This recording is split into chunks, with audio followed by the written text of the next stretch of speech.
Welcome to Eagle Health. This is doctor KJ Reddy.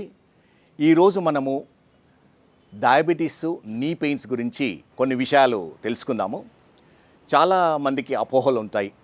Diabetes ఉంటే నీ pains compulsory వస్తాయి, అది ఎలా ప్రివెంట్ చేయాలి, ఎలా ట్రీట్ చేయాలని. కానీ ఒకటి నిజం ఏంటిదంటే, డయాబెటీస్ ఉన్నంత మాత్రాన నీ పెయిన్స్ రావాలని లేదు. కానీ డయాబెటీస్ ఉన్న వాళ్ళలో నీ పెయిన్స్ రావడానికి ఎక్కువ ఛాన్సెస్ ఉన్నాయి. ఎందుకంటే డయాబెటీస్ వల్ల ఎలా ఉంటుందంటే, మసిల్స్ డయాబెటీస్ ఒకవేళ కంట్రోల్ కాకపోవడం వల్ల మసిల్స్ వీక్ అవుతుంటాయి, బోన్స్ వీక్ అవుతుంటాయి.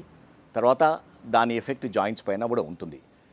ఎవరిలో అయితే డయాబెటీస్ వెల్ కంట్రోల్గా ఉండి రెగ్యులర్ ఎక్సర్సైజ్ చేస్తూ ఉన్నారో వాళ్ళలో నీ ప్రాబ్లమ్స్ ఎక్కువ రావు. అంటే నార్మల్ పాపులేషన్లో ఎలా ఉంటుందో వీళ్ళకు కూడా అదే ఇన్సిడెన్స్ ఉంటుంది. ఒకవేళ డయాబెటీస్లో నీ ప్రాబ్లం వస్తే ఏం చేయాలి? జనరల్ ఎలా ఉంటుందంటే, డయాబెటీస్కు మనకు ఎక్స్ట్రా కేర్ తీసుకోవాల్సి ఉంటుంది.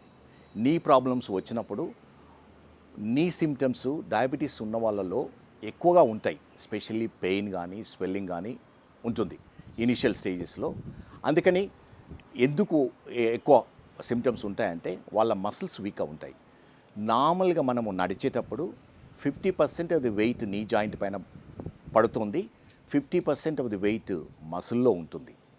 కానీ ఎవరిలో అయితే మసిల్ వీక్ అవుతుందో డయాబెటీస్ కానీ వేరే రీజన్లో, ఆ majority the weight knee joint పైన పడుతుంది.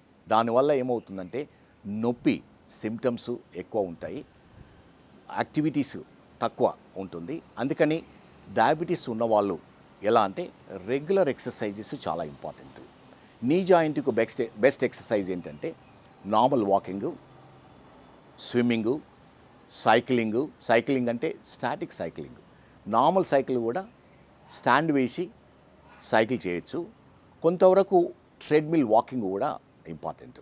కానీ మోస్ట్ ఇంపార్టెంట్ డయాబెటిక్స్లో వాళ్ళ డయాబెటీస్ కంట్రోల్ చేసుకోవాలి బై వేరియస్ మీన్స్. అంటే డయాబెటిక్ స్పెషలిస్ట్తో అడ్వైస్ తీసుకొని diet, regular exercise and special exercises to నీ, అంటే నీ కండరాలను స్ట్రెంథెన్ చేయడానికి స్పెషల్ ఎక్సర్సైజ్ మీ దగ్గరలో ఉన్న ఎనీ ఫిజియోథెరపిస్టు అడ్వైజ్ చేస్తారు. అదర్వైజ్ ఇనిషియల్గా మీ నీ సిమ్టమ్స్ ఉంటే ఆర్థోపెడిక్ సర్జన్ దగ్గరికి వెళ్ళి అడ్వైజ్ తీసుకొని ఫిజియోథెరపీ ఎక్సర్సైజెస్ నేర్చుకొని అది రెగ్యులర్గా అంటే about 4 to 5 times in week చేయవలసి ఉంటుంది. అలా చేయడం వల్ల ఏమవుతుందంటే, మీ ఆర్థరైటిస్ ఉన్నది కూడా కంట్రోల్ అవుతుంది, ఫర్దర్ ప్రోగ్రెస్ కావడానికి కూడా ఆపేయచ్చు. ఎవరిలో అయితే ఆర్థరైటిస్ లేదో ప్రాబబ్లీ మీరు కంప్లీట్గా కంట్రోల్ చేయడానికి వీలవుతుంది. Thanks for watching again. Like and subscribe Eagle Health and Beauty.